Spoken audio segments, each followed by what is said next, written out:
Back outside the Bell Center for another edition of the Sherwood Ford Giant Offseason Questions here at Oilers Nation. And this time, I'm joined by my friend Frank Seravalli. Frank, it could be a busy 48 hours for Ken Holland and the Edmonton Oilers. The giant question today, what is the most likely move that the Oilers make? And maybe what are some of the factors affecting the decisions that Holland will make over the next 48 hours? Well, see, that's the whole thing here, Tyler. There's a bunch of moving parts for the Edmonton Oilers when you consider their offseason.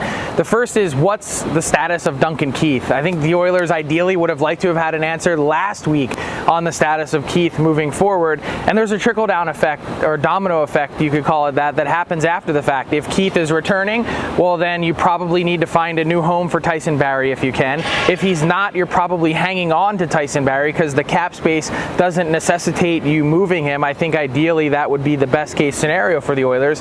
And then what also happens with Brett Kulak on the back end? Are they able to come closer to an agreement, maybe reach terms at some point this week if they could do it? But there's also the Evander Kane situation that's going on. What about Zach Kassian and trying to move that contract? I know that they've talked to 3 or 4 teams in the last, I'd say 4 or 5 days about Zach Kassian and potentially trying to move that contract. The difficult thing is for the Oilers, all the teams that they've talked to with Kassian, for instance, they all would like the Oilers to take a contract back in return, some of which have been less appealing for the Oilers, and they don't really want to spend a lot of assets in order to try and make that happen. So last case resort for Zach Kassian would be a buyout. That window closes on July 12th, so it's just around the corner next Tuesday. Front of mind, I would say perhaps maybe the most likely thing to happen first would be a Jesse Puljujarvi trade, but even that, just reading a little bit into Ken Holland's comments here in Montreal yesterday, was we could wait all summer to do something with Jesse Puljujarvi. There's really no rush. So